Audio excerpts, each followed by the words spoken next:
என்னுடைய வேதனை நினைத்துக் கொண்டிருக்கின்றேன். யாரோ பாவம் வைதாடவர் தள்ளாத வைதாடி பசியன் வந்து கேட்டார். நான் என்ன திருப்பி இருந்தாலும் நம்ம வீட்டிலே சோகமாக இருந்தாலும் வருவனுக்கு வாய் வளர பேச வேண்டும் அல்லவா? சுவாமி மாதவரே நமஸ்காரம் வரும்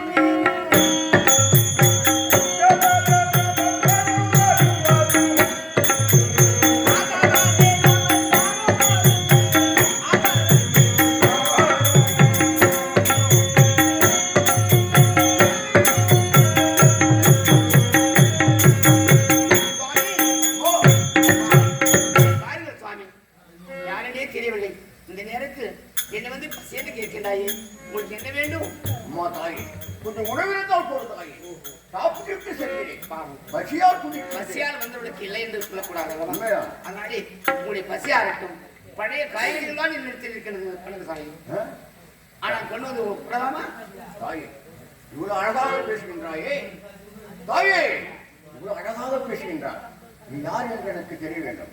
தாயே சாது சடங்களை தையிலே உந்தனின் தத்துவாய் உனக்கே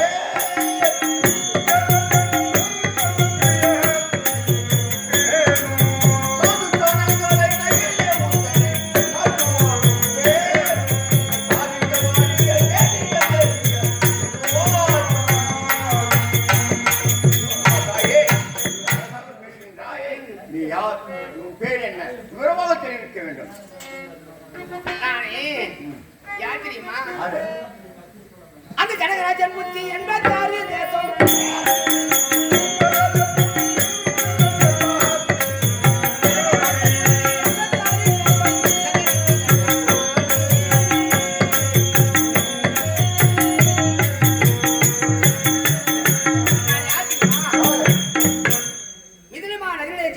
ஜனகனுக்கு ஒரே மகளாக பிறந்தவர். என் பேர் சீதா. சீதா ஆனால் நான் யாரை மணந்து தெரியுமா? யாரை திருமணம் செய்து கொண்டே தெரியுமா? அந்த ஊர் அயோத்தி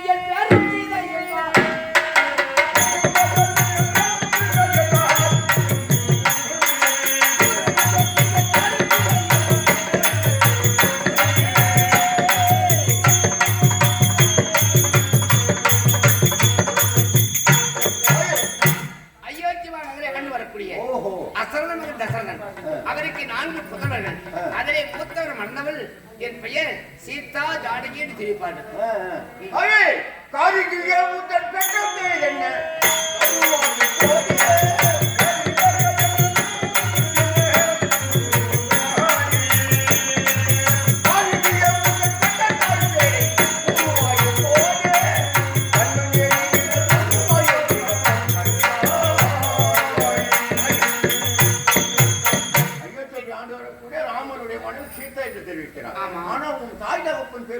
ஜனகனுக்கு ஒரே மகளாக பிறந்தவன். ஓஹோ, சீதா சீதா என்று தெரிவிப்பார். அப்படியா? ஆமா. தாயே, நீ கோசல நாட்டில் இருக்கும் போது மனைமணிக்காலம் வந்தேன் அல்லவா? யார் வந்தார் என்று நான் எண்ணி பார்த்தேன். தாயே, மன்னர்கள் வந்தார்கள். உண்மைதான். ஆனால் நான் பார்த்தது ஒருவரை தான். அப்படியா? என் சுவாமியை மட்டும்தான் நான் பார்த்திருக்கிறேன். மற்றவர் யாரையும் நான் பார்க்கவில்லையே. தாயே, மணமது மேடையில் கோசல நாட்டுக்கு நான் வந்தேன்.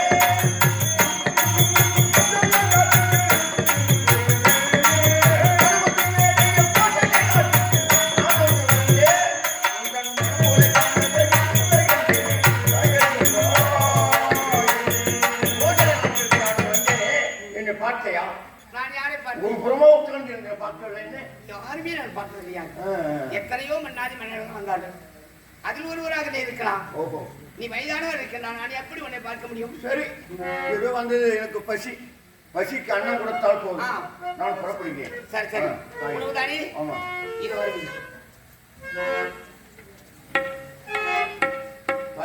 பழைய காய்கறி இது வந்து பெரிய செல்லுங்க.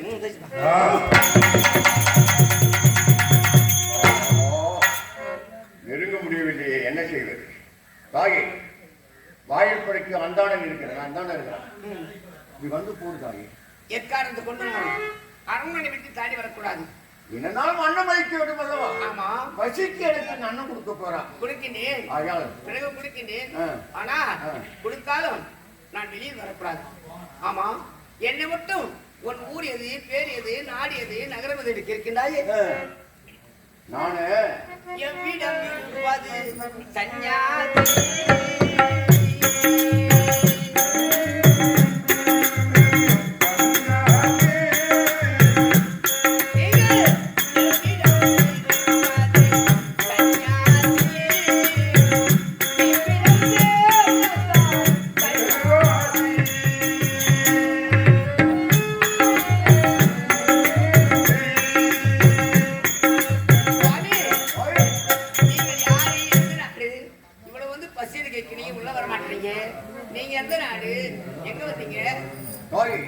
நான் எங்க இருக்கிறேன் தெரியுமா? இலங்கையில் வாழும் சன்னியாசி.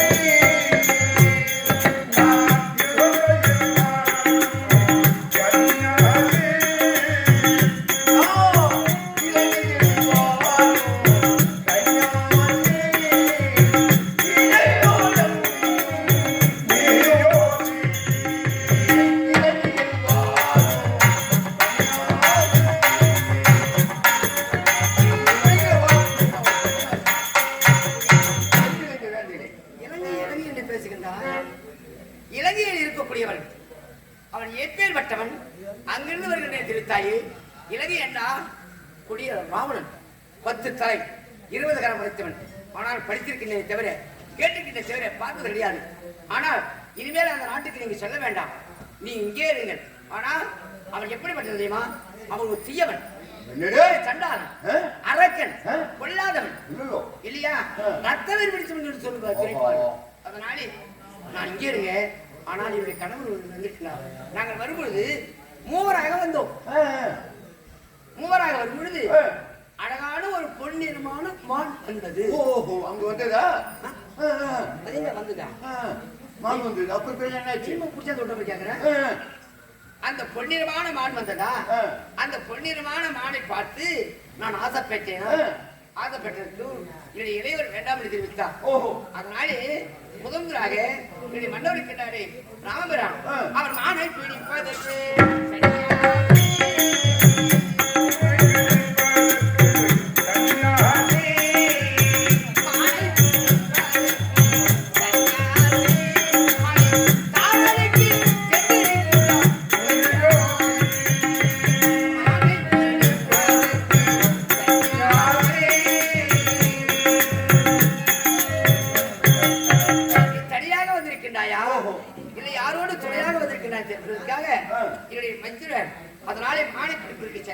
சென்று விட்டாரா? ஆ.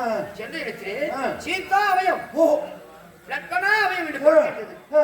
அந்த குரலோசையை கேட்டு ஆ. இவனை மச்சனரும் சென்று விட்டார். அப்படியா? ஆமா. போறது என்னன்னு அவர் யார் தெரியும்? ஆ. வருவாங்க. ஆ. அதனாலே இனிமேல் இன்னைக்கு நாட்டுக்கு போவாங்க.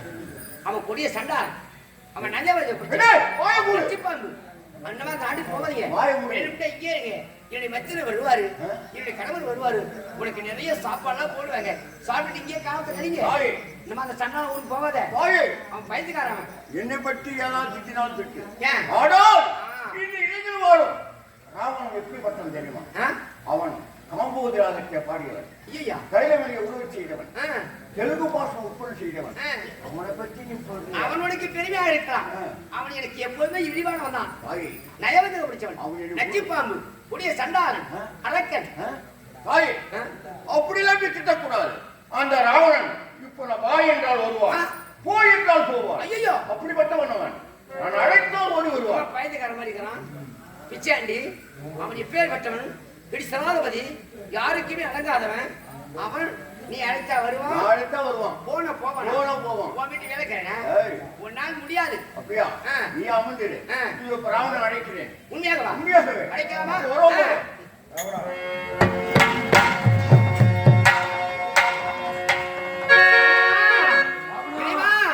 என்ன இது தெரியவில்லையே. பயம் ஆகுதையோ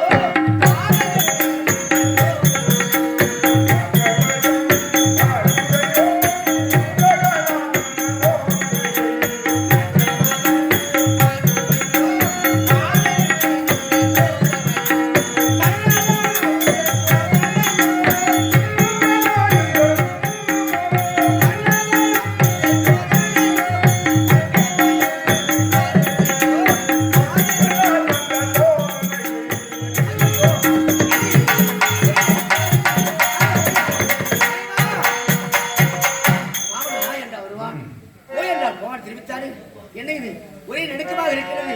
நான் என்ன செய்வேன்?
என்ன செய்வேன்?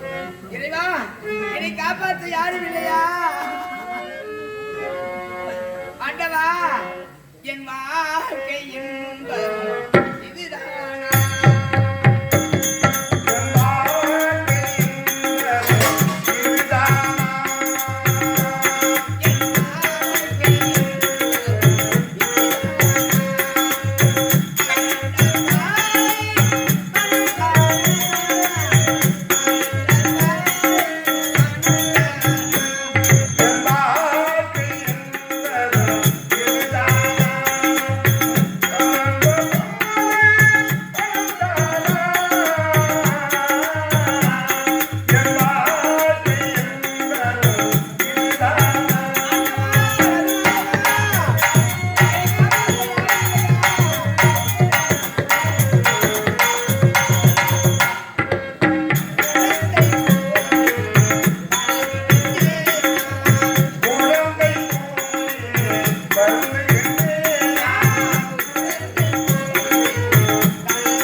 மூன்று உலகத்திலே கீர்த்தி பெற்று வந்த ராவணேஸ்வரன். மூன்று உலகமும் பாடி உன்னுடைய பெருமை நீ தன்னைத்தானே சொல்லிக் கொண்டா உன் பெருமை அப்படின்னு சொல்லணும்டா. என்னுடைய ரகுநாயகர் பெருமை இந்த உலகமே சொல்லும், இந்த நாடே சொல்லும். ஆனா கீர்த்தி பேரு பாட்டிருக்கும்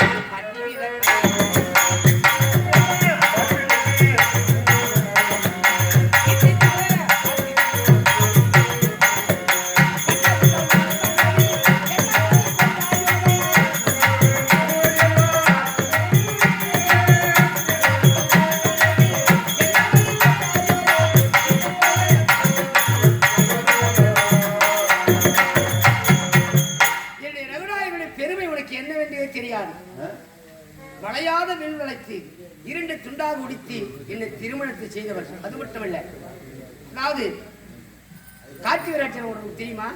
கார்த்திகராஜன் எப்பேற்பட்டவன்? அவன் என்ன 1000 உனக்கு எத்தனை தலை? எனக்கு 10 தலை 20 கரம். 1000 தரம் 2000 கரம். அப்பேருக்கு வந்து அவன் பாடுபடுவான். ஆனால் அவன் என்ன தெரியுமா செய்தான்? ரேணுகா வனமேஸ்வரி யமதக்கினி முனிவரை கொண்டு விட்டான். கொண்டு விட்ட பிறகு பரசுராமன் எழுதி வைத்தார். அந்த ரேணுகா பரமேஸ்வரன் எழுதி வைத்தார். 21 முறை பாரெடுத்து எழுதான். உடனே பரசுராமன் வந்தான். ஏய், என்னுடைய தந்தையை கொண்டு விட்டான், என்னுடைய தாய் 21 முறை தலையெடுத்து இருக்கின்றான். ஆனால் மாறெடுத்து இருக்கின்றான். 21 பரம்பரை உன்னுடைய கருவறக்கா விட்டால் நான் பரசுராமன் கிடையாது தெரிவித்தான். அதுபோலவே என்ன செய்ய சூரியகுல பரம்பரையிலே 21 வறுமை தாய் கருவெடுத்து வந்தான். கடைசியிலே ஐயன் ராமன் பிறந்தான். அந்த ராமன் பிறந்து அந்த பரசுராமனை பங்கம் செய்து அந்த சிவதரிசி எங்கே வந்து ஆழியாக கடல் வீசினான். அப்படி அந்த பரசுராமனையே பங்கம் படித்தவன் என்னுடைய ரகுநாயகர். கீர்த்தி பேரு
அப்படி தெரிவித்தார்.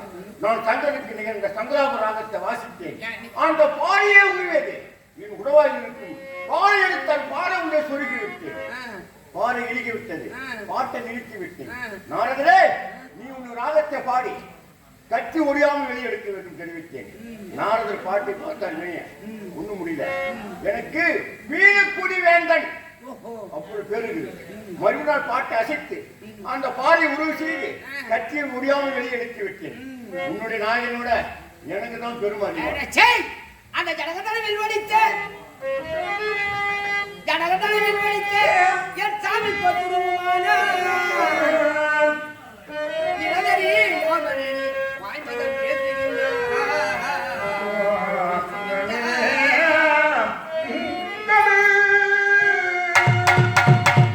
வந்தவனே வயதானமாக வந்தாயே. நானும் உன் கல்யாணத்துக்கு வந்தேன். வந்துன்னு சொன்னேன். அந்த கூட்டத்தில் நீ வந்திருப்ப. அந்த சிவதனத்தை யாரால அகற்ற முடியடா? ஆனா திரும்புக்கு சமமானவரே.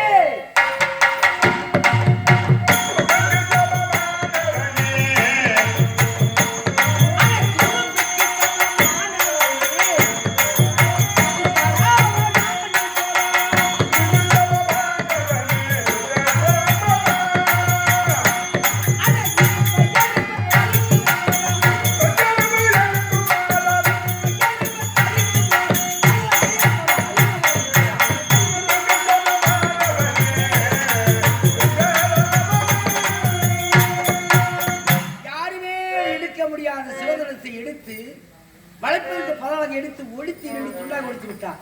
அதையெல்லாம் பார்த்து கதறி வந்தவங்க நீங்க என்ன செய்ய முடியும்? சரி, நான் வந்த உடனே ஒரு வார்த்தை தெரிவித்தாங்க. மண்ணோடு எடுத்து வந்திருக்கிறேன். கரத்திலே மண்ணோடு எடுத்து வந்திருக்கிறேன். என் எடுத்தா என்னன்னு நான் கேட்டேன். நான் மண்ணோடு தான் எடுக்க போகணும் தெரிவித்தேன். யாரு? ஒண்ணுதான். இல்லையா? ஆமா. என்னால் முடியுமா?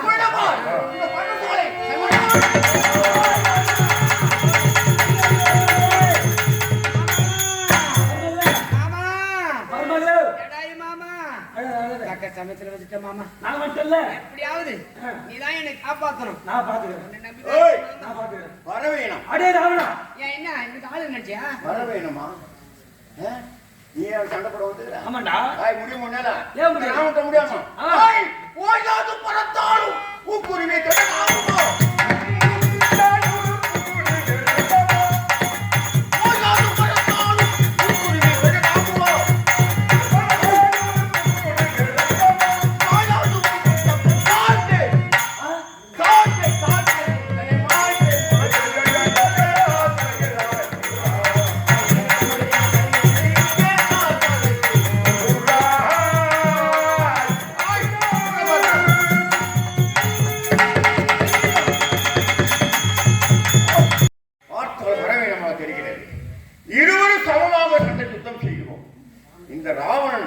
எப்படிப்பட்ட பலசாலி என்னையே எதிர்த்து போர் செய்கிறேன்.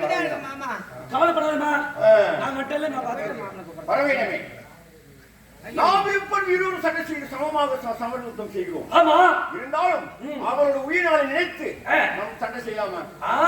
உயிர்நிலை எங்க இருக்கிறது? உயிர்நிலை கவலைப்படாத, கவலைப்படாத, நான் இருக்கிறேன். என்ன பண்ணலாம் நான் பாத்துக்கிறேன். என்னுடைய அழுது ரெக்கையில இருக்கிறதா? உன்னுடைய உயிரில எங்க இருக்கிறது? உயிர்நிலை என் கால் பெருவிரல் இருக்கிறது. அப்படியா? இதவா இதவா காலையில செய்யப்பா. இதவா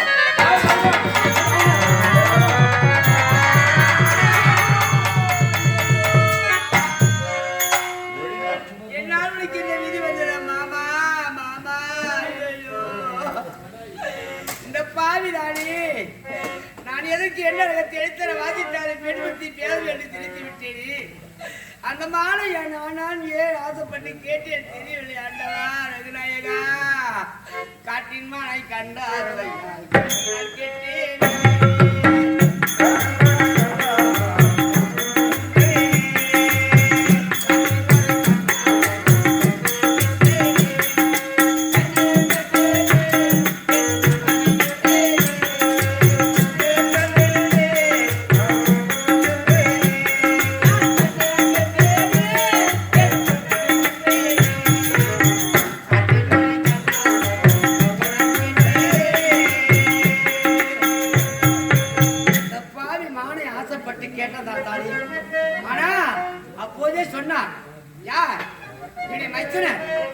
சொல்லுவாங்க, ஏழை சொல்லு அம்பலத்துக்கு ஆகாது.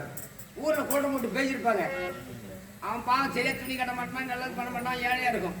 அவன் வந்து நெல்லத்தான் சொல்ல வருவான். அந்த நேரத்துல நெல்ல வெள்ளை சொல்லி போ நந்தியா போதும் போ அப்படின்னு தெரியும். ஏன் அவன் நெல்ல சொல்ல வருவான். அதை கேட்க மாட்டாங்க. கடைசியா பணி வந்த பிறகுதான் ஏழை சொல்லு ஏற்கல. அது போல என்னுடைய மச்சன் நான் ஏழுந்து நினைச்சேன். அவரை நினைச்சது ஒண்ணு, இங்கே நடந்தது என்னாச்சு? இதை எவர் உரைத்த மொழி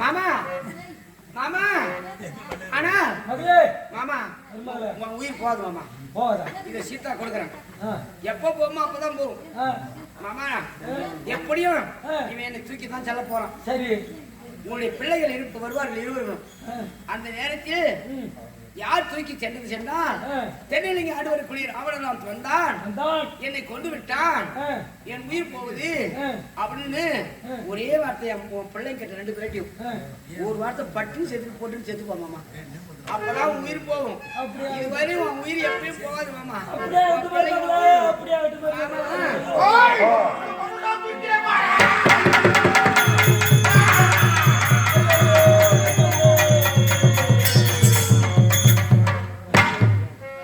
தம்பி இளையவர் உரைத்த பிரகாரம் மாரிசத்தான் பொன்னில மானாக வந்தான்.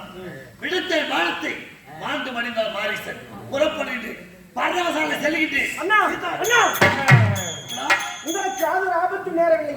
எனக்கு ஆபத்தா? அண்ணா தாங்கள் சென்ற பிறகு லட்சுமணாபயம் சீதாபயம் என்று கேட்டது அந்த குரலை கேட்டு மதனையார் தான் என்னை இங்கு அனுப்பினார். நீ உரைத்த போல மாரிசத்தான் பொன்னில மானாக வந்தவன். அப்படியா?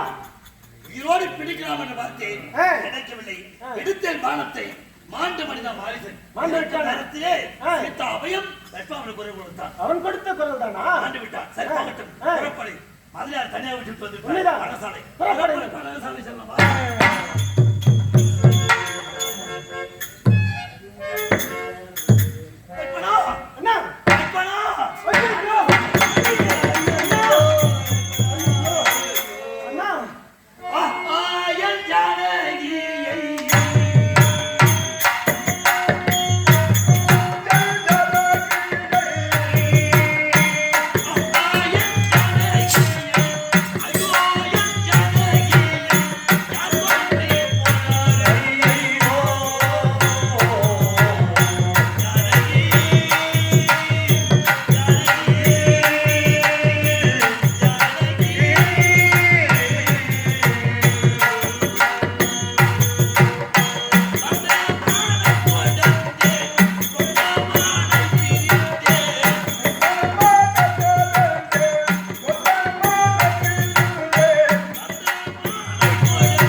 இது எனக்கு தானா? வந்த மானை தொடர்ந்து சொந்த மானை பிரிந்து விட்டேனே. லட்சுமணா, காலம் முழுவதும் காப்பாற்றுவேன் சீதா, அப்படி என் கருத்தை பற்றினேனே. பர்ண சாலையோடு யாரோ பேச்செடுத்து சென்று விட்டானே. ஐயோ, நல்லோர் மனதை நடுங்க செய்தேன்.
தண்டம் செய்தேன் நல்லோ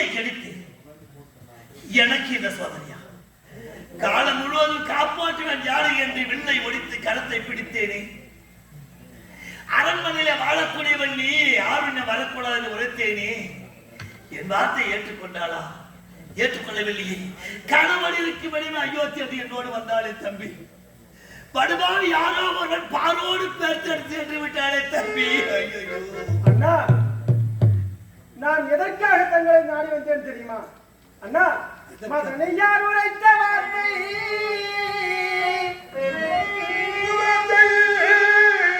மதனையார் உரைத்த வார்த்தை மனமதில் ஒன்று நானும் உன்னையே தாடி அண்ணா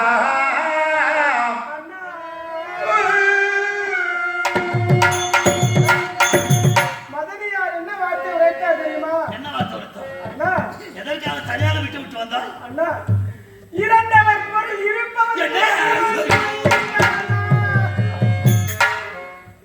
இந்த வார்த்தையை கேட்டு என்னால் பொறுக்க தாளாது நான் தங்களை தேடி வந்தேன் அண்ணா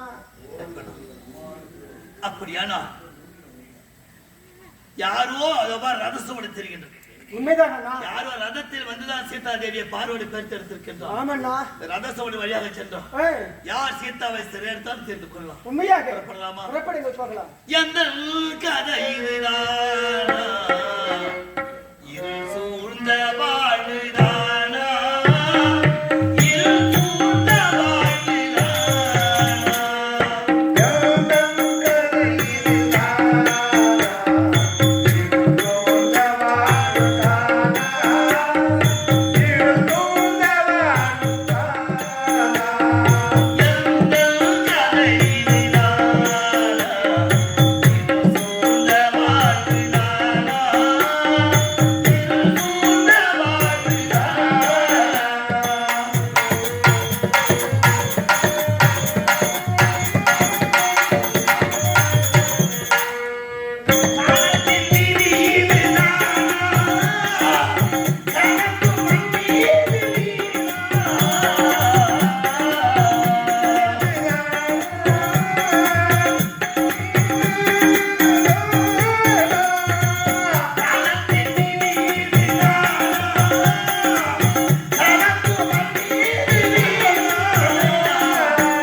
ராமா ராமா என்று குரல் குழலோசை கேட்கிறதுன்னா புரியவில்லை. ஆமா அதே சென்று பார்க்கலாம்.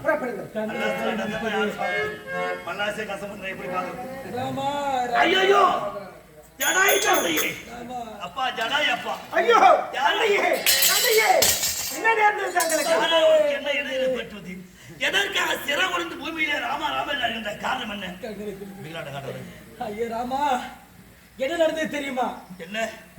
என்னுடைய மருமகள் இருக்கின்றாலே சீதா தேவி என் மனைவி. ஆமா சரி. அவளை தென்னிலங்கை வேந்த ராவணேஸ்வரர் சிறை எடுத்து என் உயிர் போயிடுது, என் உயிர் போயிடுது ராமா. ஐயோ சித்தப்பா, ஐயோ சித்தப்பா, சீதா தேவியை சிறை எடுக்க நேரத்தில் ராமனோடு போர் புரிந்து உன் சிறகை வெட்டி வைத்து விட்டார். இந்த உண்மையை சொல்லும் வர உயிர் இருக்க வேண்டும். உண்மையை சொன்ன பிறகு உயிர் போக சாபம் கொடுத்தால் சீதா தேவி. அதன் பிரகாரம் உயிரை வைத்திருந்தாள். ஆனால் ராமன் தான் சிறை எடுத்தார் என்று உரைத்து விட்டு இன்னும் உயிர் நிறுத்தி விட்டாய் அப்பா. ஐயோ மண்டனையோ என்னை விட்டு மாவீரன்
ஒரு காலத்தில் நமது தந்தை கௌசல்யா தேவிக்கும் தசரனுக்கும் திருமணம் நடந்து கௌசல்யா தேவி வயிற்று நாராயணன் ராமனாக பிறந்து ராவண சம்மாரம் முடிப்பதாக தேவரகசை பேசியதான் அன்று ஒரு காலத்தில். இதை நாரத மூலமாக இருந்த ராவணன் என்ன செய்தான்? கௌசல்யாவுக்கும் தசரனுக்கும் திருமணம் நடந்தால் தானே நாராயணன் ராமனாக பிறப்பான், ராவண சம்மாரம் முடிப்பார். அப்படி என்று திருமணமே நடக்கக்கூடாது. அப்படி என்று என்ன செய்ய தெரியுமா? என்ன செய்தார்? கௌசல்யா தேவியின் தாய் கௌசல்யா தேவியை ஆற்றிலே தள்ளிவிட்டார்கள். ஆனால் தசரனை மாய ஓடக்காரரை விட்டு தசரனை ஆற்றிலே தள்ளிவிட்டார்கள். அப்படியா? விநாயகர் பெருமான் ஆற்றிலே கண்டுபிடித்து இருவரை ஒன்று சேர்ந்து கடற்பாறை மத்தியிலே விநாயகர் பெருமான் முன்னிலையிலே குறிப்பிட்ட முகூர்த்த நேரத்திலே தசரதருக்கும் நம் தந்தை நம் தாய் கௌசல்யா தேவிக்கும் காந்தரவாக முடித்தாராம் விநாயகர் பெருமான் என்று. அப்படி காந்தரவாக முடித்து இருவரும் ஒரு பேழையை வைத்து ஆற்றில் அனுப்பிக்கின்றார். இதை தெரிந்த ராவணன் என்ன செய்தான்? பேழை எடுத்து சென்று அது வரைக்கும் சகானா பாலைவனம், நீர் இல்லாத இடம், காற்று மட்டும்தான் இருக்கும். அந்த நீர் இல்லாத இடத்திலே பேழையை போட்டு விட்டால் தசரதன் கௌசல்யாவை இறந்து விடுவார்கள். எப்படி ராமன் பிறப்பான், ராவண வேட்டை ஆடுவார் என்று சகானா பாலைவனத்தை தூக்கி எறிந்து விட்டாலும் ராவணேஸ்வரன். அந்த சகானா பாலைவனத்தை தவம் செய்தவர் யார் தெரியுமா? ஞான முனிவர் தவம் செய்தார். அங்கு அந்த பேழையை பார்த்து பேழை திறந்து பார்த்தான். சூரியகுல பரம்பரையை பிறந்த தசரதன் ஜனகமாக இப்போ கௌசல்யா தேவி என்று தெரிந்து இருவர் காந்தமாக முடித்து விட்டது. அப்படி என்று இருவரையும் அயோத்திக்கு அனுப்ப வேண்டும் என்று ஜடாயில் இருக்கின்ற ஜடாய் பற்றி அழைத்து இருவரும் சிரசிலே தாங்கி கடலை கடந்து அயோத்தியிலே விட்டு விட்டு வா என்று உரைத்தாராம் ஞான முனிவர். அப்படி இருவரையும் சிறையில தாங்கி நடுக்கடலில் வரும் நேரத்திலே நடுக்கடலில் வந்து ஒரு வரம் கேட்டாராம். 2 வரம். யார்? ஜடாய் இடத்திலே, நமது தந்தை தசரதன் இடத்திலே. அது என்ன வரம் என்றால், சூரியகுல பரம்பரையிலே பிறந்தவர்கள் பட்சியினங்களை வேட்டையாட மாட்டோம் அப்படி என்று முதல் வரத்தை கேட்டிருக்கின்றார். நம் தந்தை அதையும் கொடுத்திருக்கிறார். 2வது வரம், நாங்கள் இறந்து விட்டால் எங்களுக்கு பங்காளியாக இருந்து செய்ய வேண்டிய ஏமக்கடை செய்து முடிக்க வேண்டும் என்று இரண்டாவது வரத்தை கேட்டிருக்கின்றார் ஜடாயு தந்தை. நம் தந்தை தசரத சக்கரவர்த்தி இடத்தை அப்படியா? அந்த வரத்தை கொடுத்திருக்கின்றார் நம் தந்தை. அதனால்தான் இவர் நமக்கு சிறிய தந்தையாக வேண்டும். அதனால் நம் தந்தை சொன்ன வரத்தின் பிரகாரம் இவருக்கு நாம் பிள்ளையாகிவிட்டோம். இவருக்கு பிள்ளையாக இருந்து இவர் செய்ய வேண்டிய ஏமக்கடை செய்து முடித்துவிட்டு பிறகு சீதா தேவியை தரலாம். சந்தன கட்டையாலே